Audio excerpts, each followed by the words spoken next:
Hi, I'm Andrew, and this is Blaster Breakdown. Today I'll be having a look at one of the newer Fortnite blasters, the IR. This is a semi-automatic flywheel blaster, similar to the Strife, or the Modulus, or the yellow Fortnite one, or the purple Fortnite one, or the other colours of the other Fortnite ones, etc. I've never actually played the Fortnite game myself, due to being an old man, so I don't actually know what IR stands for. At a guess, I'd say infrared. Maybe this weapon gives you some kind of television remote control bonus in the game. But I could be wrong. Let me know in the comments below if I've guessed incorrectly. Let's do a quick unboxing. Okay, so here we are. Nerf Fortnite IR unboxing.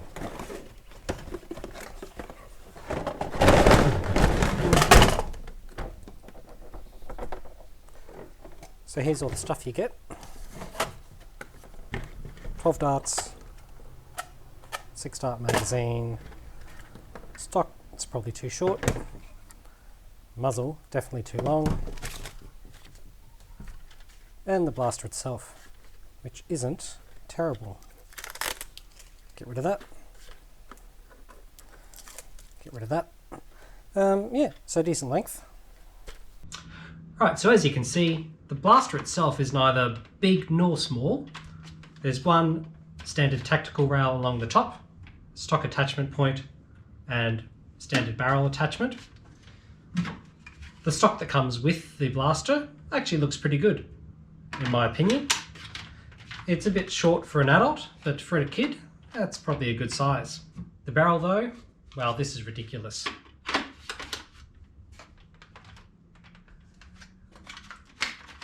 It's got about 15 centimeters of barrel drag between there and there, so that's only going to reduce your performance. Obviously they've gone for the comically gigantic look and they've really nailed it. Blaster also comes with a 6-round magazine, some elite darts I'll never use. So that's what it looks like. Out of interest, I compared this to the yellow AR. They're pretty similar in length as far as the main body of the blaster goes, but that barrel, that's just ridiculous. With the standard attachment points, you can of course use any other components you like. I've got this Worker AK stock and 3D printed muzzle piece from Blaster Tech, and if I put in a Worker 22 round mag, this is starting to look pretty good. Out of the box, this runs on 4 AA batteries, and I actually will use these elite darts to get some numbers over the chronograph. Okay, here we are with a firing demo. We got 6 elite darts in the provided magazine, standard basic alkaline batteries.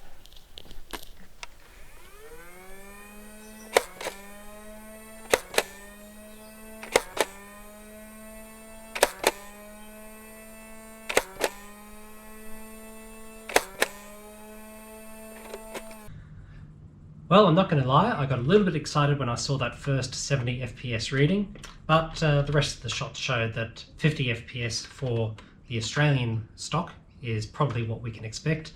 I assume American would be closer to 70 FPS Elite standard. Okay, that's the painful part over with. Now let's have some fun modding.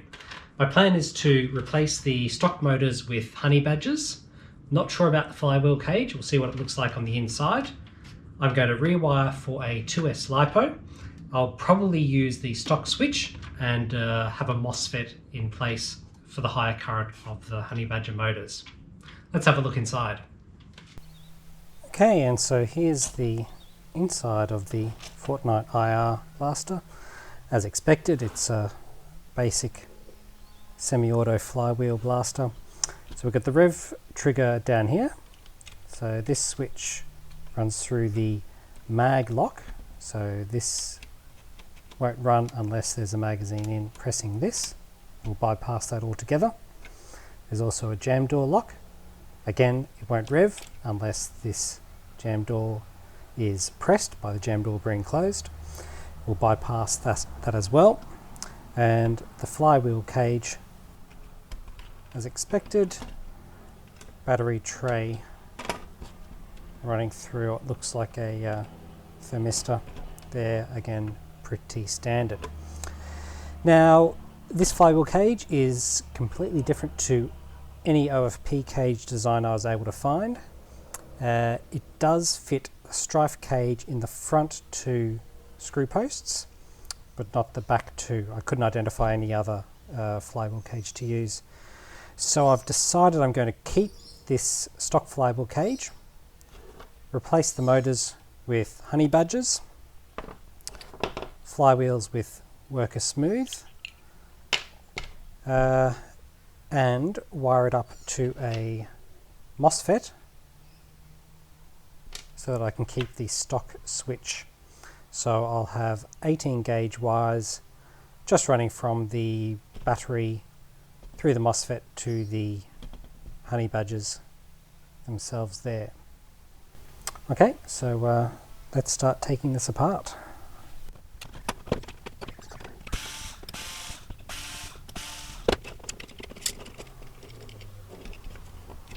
Hold on to those screws.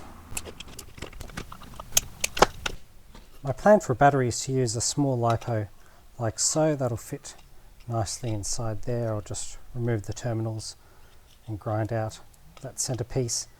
Otherwise I'll keep this as it is because it slots into this moulding here and then holds the battery tray door like that through the screw post. So just a bit of hollowing out to be done there.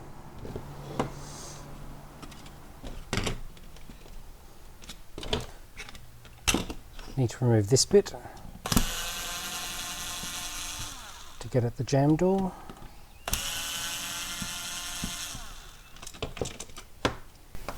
That'll go back in later.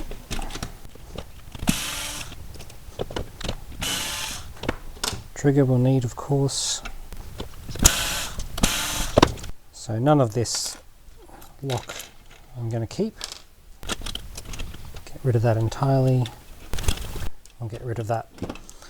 Okay, so what I do need for the Mosfet is one wire coming from the rev switch to go to the left-hand pin, and the other will hook into the positive battery terminal, which somewhere between the flywheel motors and the battery itself.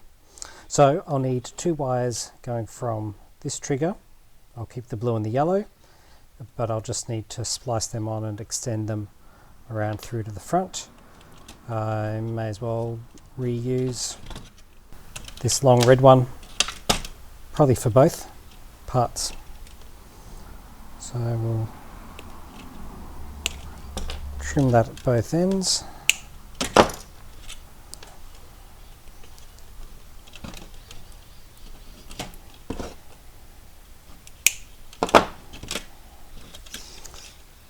So I'll splice a bit on like so, and another bit on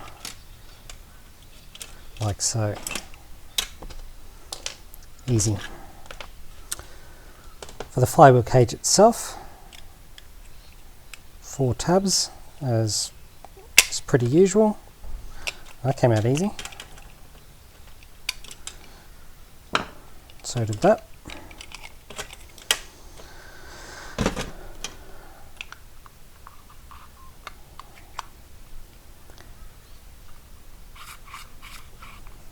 That's pretty tight. That may not actually work.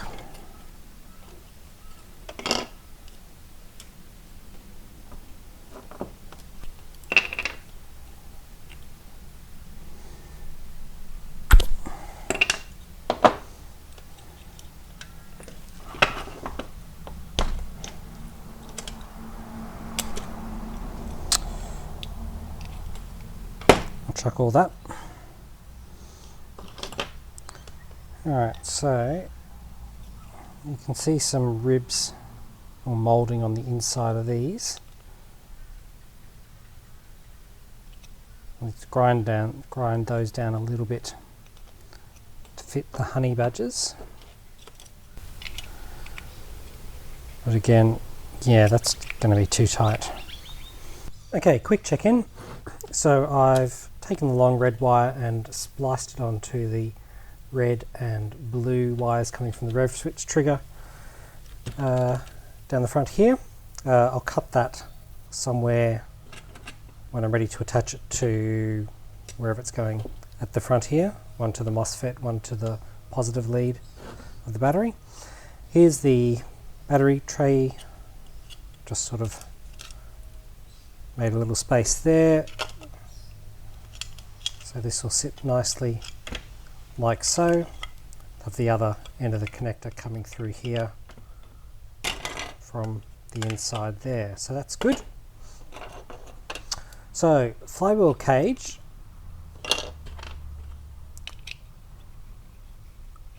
These smooth wheels are going to be too thick. The concavity means that the outer diameter here is just too close. So I'm going to look at Worker Black Power wheels, which are slightly thicker inner diameter but a slightly thinner outer diameter. So there should be a fraction of a millimetre extra to move between there. The other thing I did here was cut away a bit of plastic here that was like a dart guide going through the middle, and these bits of ribbing here on both sides I've smoothed down. They would have protruded a bit, sort of just at the bottom there. Okay, so the Worker Power straight black wheels have arrived in the mail. As you can see, they're quite a bit thicker than the stock ones. I think these are the thickest ones I can fit in the stock cage. They fit in there, and as you can see, it's a really close fit, but I think there'll be just enough room for them to spin freely when attached. I don't use the stock cages a lot for a few reasons. One, the crush is 43.5 millimeters, so it doesn't give as good performance as a higher crush printed or metal cage. So I'm only using it here because the geometry is so unique, and there's nothing else available that will fit where these dart posts sit perfectly. The second reason is just because of the limited space for flywheels and the fact that you can't really get much better crush by increasing flywheel size because of the limitations of the encasement there. Another thing with these stock cages is because they're multiple pieces, they do vibrate a bit. It doesn't sound real good. So a couple of things I'm going to do to try and mitigate that. One is use a bit of glue to hold the flywheel motors in place to try and avoid any motion, although they are relatively tight. Still don't want them jiggling up and down. And the second thing I'm going to do is just put a bit of glue around the edges, so that at the moment it's just a couple of clips to either side holding it in place. I'm going to glue that down so it's fixed in place, so there's no or much less movement between the two halves of the cage. That means I can't take it apart to work on it in the future, but with this blaster I don't really care too much. So let's get these motors installed, flywheels, and finish off the cage. Okay, so here's a flywheel cage.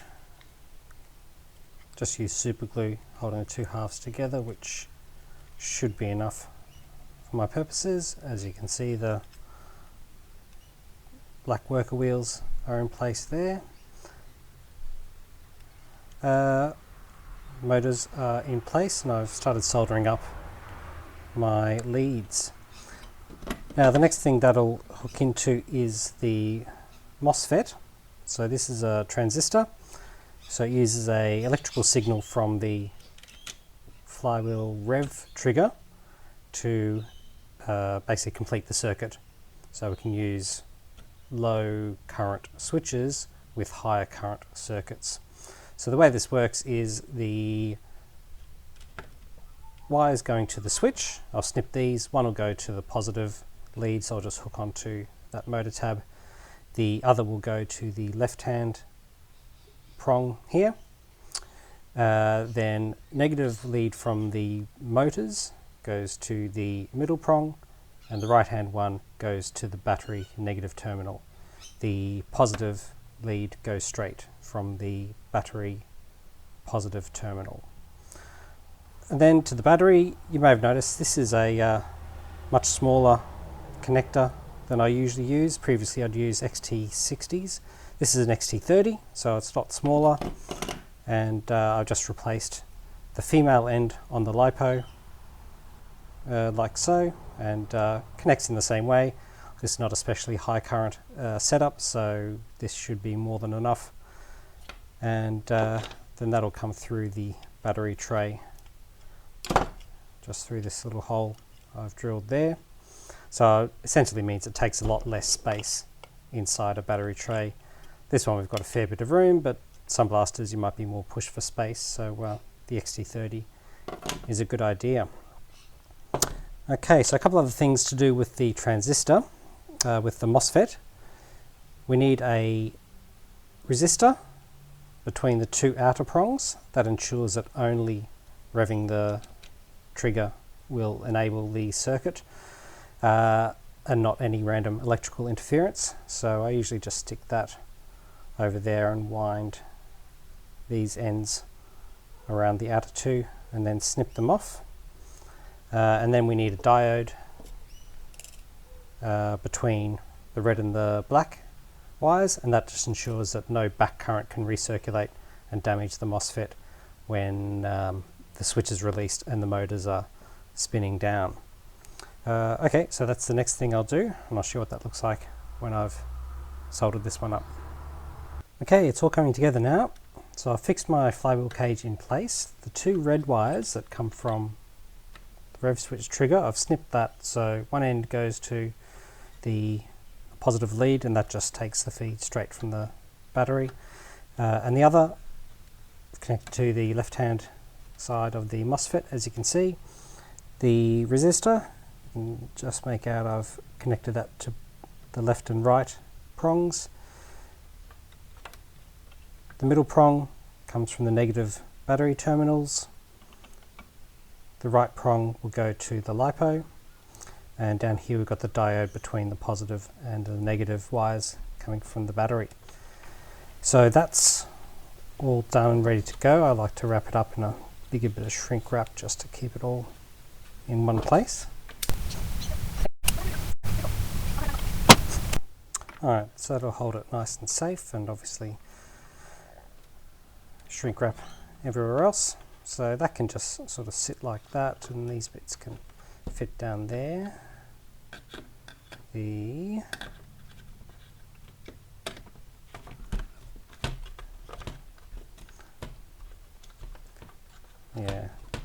that's not going to move anywhere.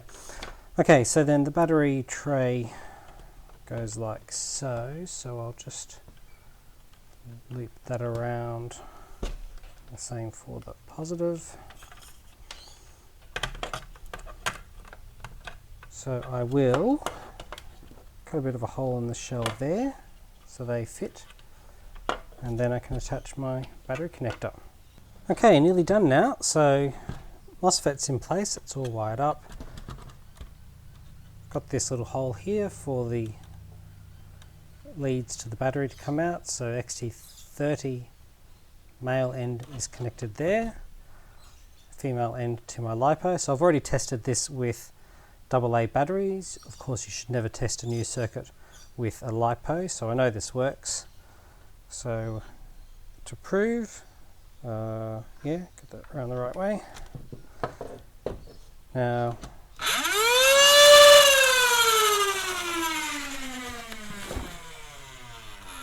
seems pretty good.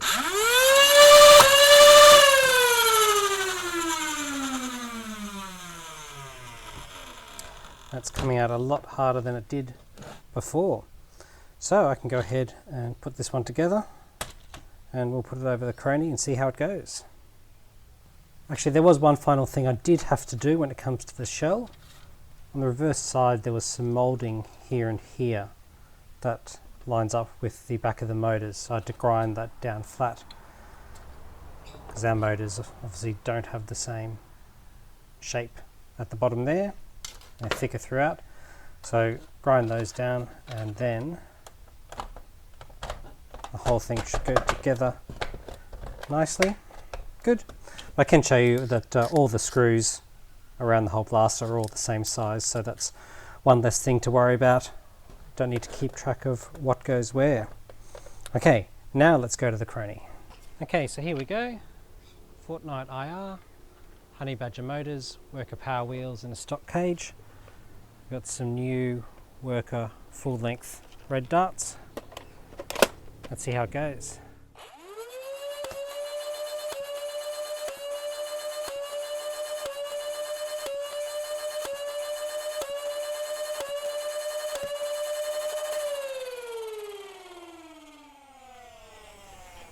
That's a pretty decent upgrade. A couple of outliers, but most around the 130 FPS mark, which I think is pretty decent performance. We might take it down the back now for more of a firing demo. And here we are with a magazine full of worker red full-length darts.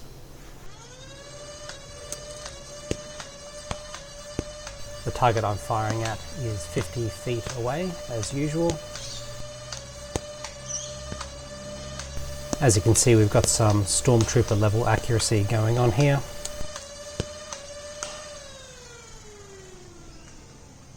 Oh, and I've got one final dart. Can I get a bullseye? No. So there you have it. That's the Nerf Fortnite IR blaster with a pretty basic upgrade, giving decent performance. We've replaced the flywheels and the motors, rewired lock removal using a 2S lipo and a Mosfet. If you have any questions or comments about what I've done here today, please leave them below, and don't forget to like and subscribe. Thanks for watching. I'll see you next time.